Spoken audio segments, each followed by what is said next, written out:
Hello, everybody. This is Ronnie Milsap. Today we're doing a best of 2022, the highlights of the whole year. Here we go.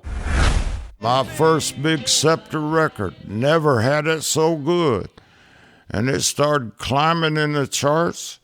Radio was playing it. All of a sudden, radio stopped. And I didn't find out till years later. My promotion man friend, Steve Tyrell, told me that they stopped playing my record because they'd gotten a copy of the promo picture and they said, we're not playing his record anymore because he's not a brother. And Steve Tyrell told him, said, well, let me tell you something about Ronnie Milsap. He thinks he's black. He really does. He thinks he loves the music so much, and he thinks he's black. And radio went back on the record. Made it a top 5 soul hit on Billboard. Pretty good for first record. Yeah, I met with Ray Charles, and he said, Ronald, I love your latest record. Never Had It So Good. What I really like is the B-side, Let's Go Get Stoned. As a matter of fact, I like that so much, I think I'm going to cut that myself. And Ray did a wonderful version of that. He sure did. Anything Ray Charles did, I was always crazy about it. Ronnie, here's a fan favorite by request on our 2022 Best Of show, Your Story with Gary Stewart. So in late 1974, I'm playing in Tucson, Arizona on the Charlie Pride show. And Gary comes in from Florida, and I'm sitting there drinking some coffee before I go on stage. And he said, would you like some of my health cake? I said, what's in there? Some seeds and pumpkin seeds and all the good stuff. And I said, yeah, that sounds great. So I ate some health cake and drank my coffee, and I got on stage. And I didn't know what was in the health cake, but I was out on stage singing Pure Love. Ha, ha, ha, ha. Everything was funny. I'd be a legend in my time. Everything was so funny. And Gene O'Neill, the band leader, was saying, hey, Ronnie, we must remember where we are. So I had no idea that marijuana was in the health cake. Nobody told me that. So I just started laughing. And Gary was saying, how'd you like my health cake? It was funny. It was great. See, I told you I'd tell you some road stories, and that was a good one. That sure was, Ronnie. In fact, that's one of my favorites. Referring to the health cake story, you know, that stuff now, it's legal in a lot of places. Sure is. And to those states listening right now, you know who you are. Definitely gives a new meaning to a highlights episode. Yeah. I'm a big fan of Gary Stewart anyway. Oh, yeah. Glad we had his music on that episode. That was a great episode. Great story, too, Ronnie. Next, Ronnie tells us how his move to Nashville all started. Joyce and I were staying out in Los Angeles at the Continental Hyatt House. It was a riot, though, to be there. And I said, Joyce, what are we going to have for breakfast? She said, let me go down there and see what they got. She stepped on the elevator and she said, hey, you're Charlie Pride. He said, yes, I am. Who are you? Said, I'm Joyce Milsap. I'm married to Ronnie Milsap. We're playing tonight at the Whiskey A Go-Go. And Charlie Pride said, well, what room is he in? I told him. So I was sitting up there in the room waiting to find out what's going to be for breakfast. And somebody calls on the phone, and I pick it up. Is anybody going to San Antonio, Phoenix, Arizona? I said, I don't know who you are, but you do a great impression of Charlie Pride. He said, hey, I am Charlie Pride. I want to come see you tonight at the Whiskey A Go-Go. So I played down at the Whiskey A Go. That was the only time in my life I had a chance to meet Linda Ronstadt. I played there that night. We got crazy. The band and I got crazy. And we got a standing ovation at the Whiskey. Who would think? And Charlie Pride said, well, can you sing a country song? So I sang, Today I Started Loving You Again. And Charlie Pride said, hey, you got to move to Nashville. Everybody's saying, you got to move to Nashville. And I know that's true, but it took a while to get here. So it all started when Joyce noticed Charlie Pride at the Continental Hyatt House in L.A. Now Ronnie tells us about his first job in Nashville, Tennessee. I was playing at a little club here, and a guy came in who was the manager of the King of the Road Hotel. His name was Don Davis. Good man, good guy. And he said, I want you to play at the King of the Road. How many nights you had to play it? I said, 6. He said, you play 5 for me. And what do you make? And I told him, and he upped it. So I brought my little group. Steve Holt on drums, Johnny Cobb on bass, Stan Reese on guitar, and me. That was the band. We played at the King of the Road every night. Not every night, but like 5 nights a week. Okay, Ronnie, next you answer a question from a fan. What's your favorite song? My favorite song of all the things that I've recorded, and what means the most to me personally, is a song my wife and I listened to one year out on the road, and she kept asking me, why you want to listen to that song? I worked it up once we got back home, and I recorded it, and it's still my favorite one called It Was Almost Like a Song. Wow. Well, Ronnie, what do you say we feature some of your live guests on Music and Milsap? Okay, speaking of Tom Collins, here he is, ladies and gentlemen, my first producer when I moved to Nashville, Tom Collins. Yeah, we're just so happy to have him live in the studio today. Live and in person. That's right, you are. It's great to be here, Ronnie. I've heard a lot about this show. Millions will be listening now. I hope you're right, my friend. All the way, yes. Ronnie, here's another fan favorite. By request, your first lawsuit. Kent Robbins was someone, a really great songwriter you had. And I was listening to a song last night. Let's see. It's not over when you stop crying. It's not the end when you say goodbye. It's not finally done till you just walk away from someone. Love takes a long time to die. Yes, Boy, that's right. A great song, Tom. Kim's a really fine person, great writer. He was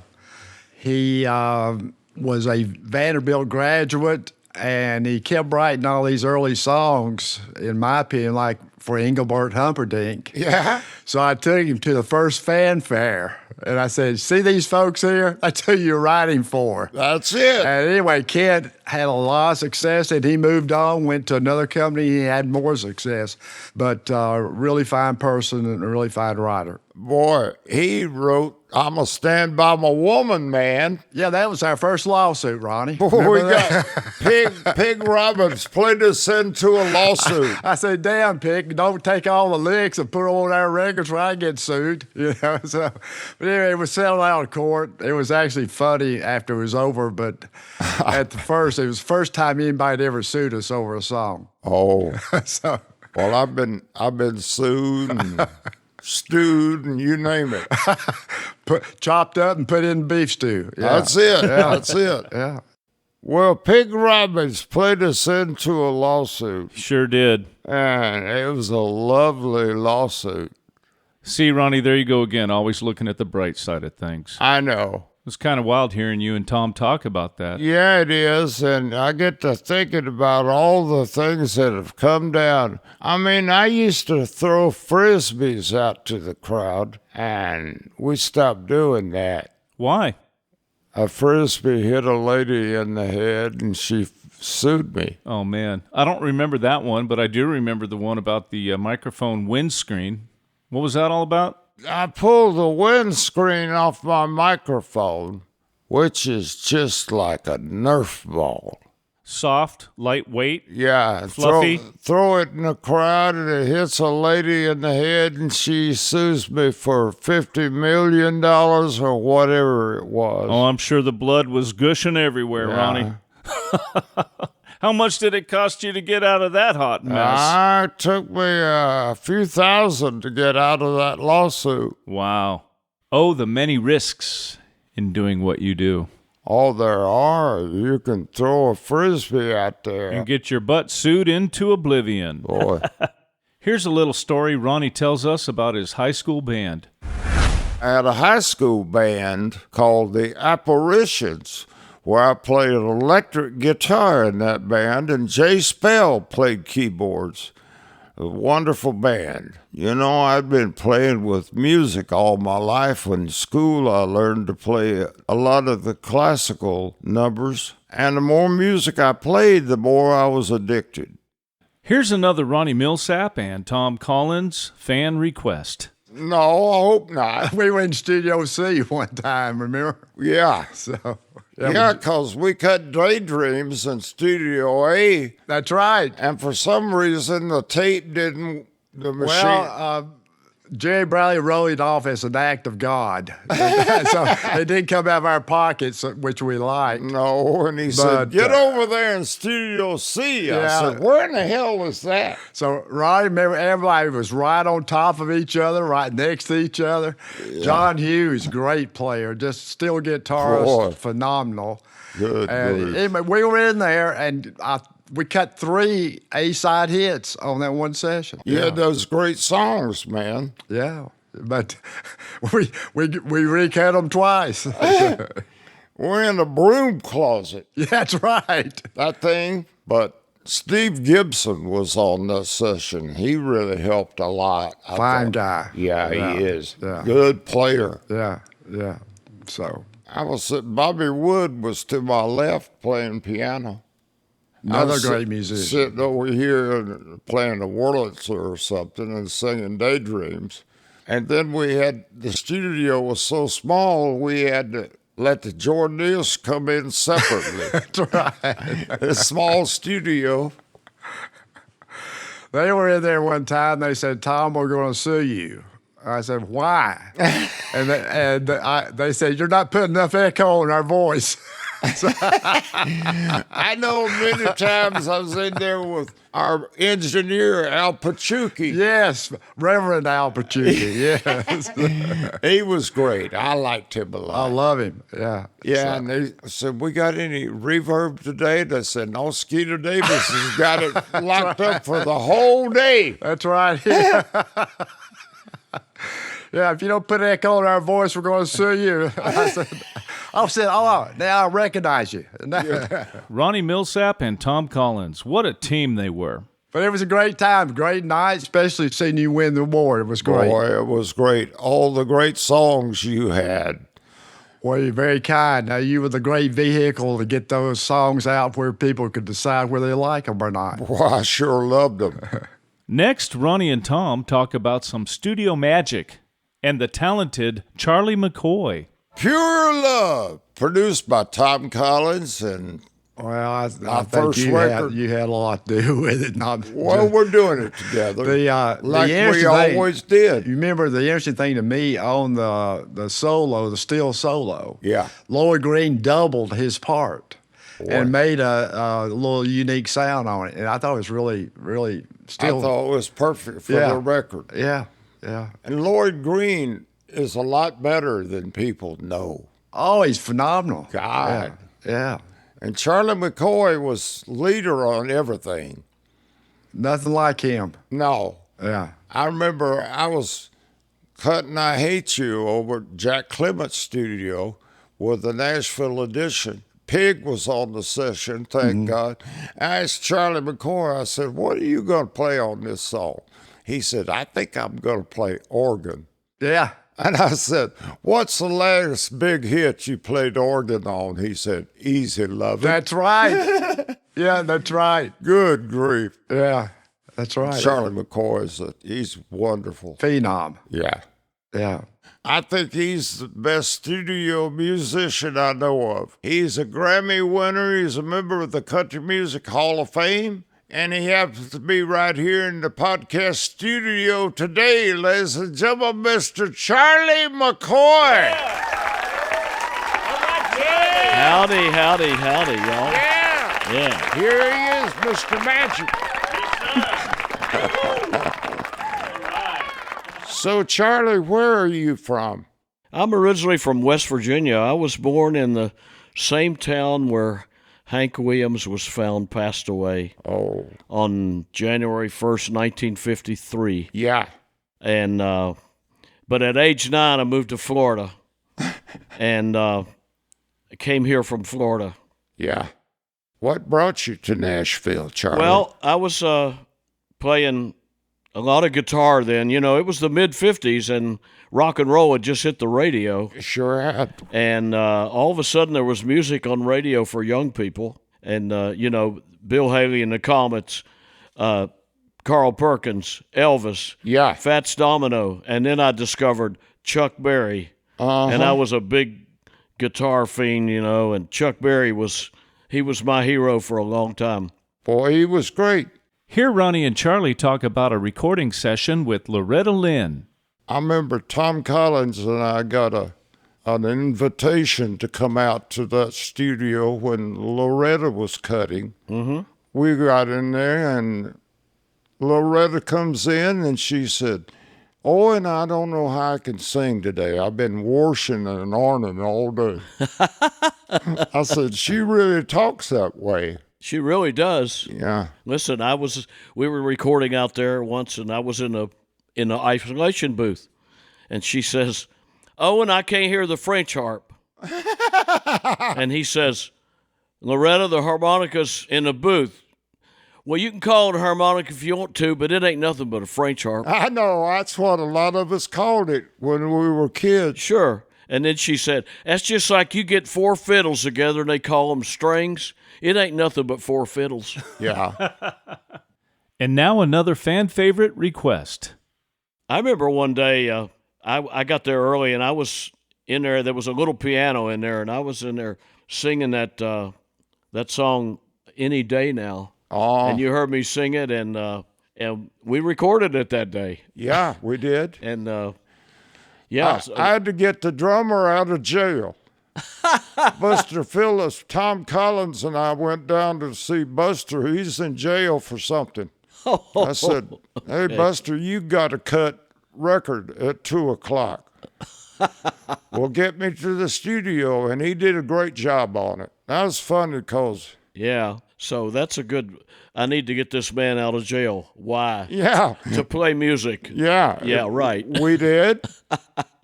And it was a big hit. Oh, yeah.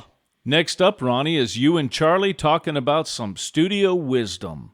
Musicians in this town are incredible. Absolutely. And a lot of it is that for studio work, we were taught by the original Nashville A-team. Mm-hmm. I mean, and this was their motto. Number 1, check your ego at the door. Yeah. Nobody cares how much you know. No. What we care about is what can you do for this song now? That's right. Because remember, when I started in 1961, when you went in there, you were making the record. That was it. We're all together. The singer had to sing it. We had to play it. Engineer had to mix it. Yeah. That was the record. And if one guy messed up, everybody had to do it again. That's right. Nobody wanted to be that guy. No. I'm telling you. But Harold Bradley told me one time, and this sums up the whole thing. He said, "Here's the way we look at it. Yeah. The singer and the song are the picture. We are the frame." Wow. That's right. Enough said. Wow. That's some great insight, Ronnie. Yeah. Well, he tells it just like it is. I loved it. Well, let's listen to some more of you and Charlie. You sang on on an Elvis record, right? I sure did. Yeah. Got to sing and play Kentucky Rain. Right. Cool. And Elvis, he wanted to get all his people together and come to TJ's where I was playing in Memphis I said, Elvis, any possibility? I know most of your songs. You want to get up and sing tonight? He said, no, I don't. I'd love to sit here with my friends and enjoy the show. I said, well, good. And Elvis went around and kissed everybody Happy New Year. He kissed my wife, Joyce. Not many people can say Elvis kissed him. But I was a big Elvis nut all the way back to when all those records I was buying were 78s when he was recording that stuff at Sun in Memphis. Right. No, I was a huge fan too. Yeah. I eventually got to play on 13 of his albums. Wow. That's great. Ronnie, why don't you tell Charlie what you did last week? Well, I mentioned that. I was really shocked that they wanted to do that, put me in the Memphis Music Hall of Fame. I've spent my life down there for 4 years. Went down last week and drove down there on the bus. Get in there, they inducted me into the Memphis Music Hall of Fame. Yeah. And I played in Memphis a long time. We've been really lucky today to have this gentleman in the house, Mr. Charlie McCoy. Well, Ronnie, thanks for asking me.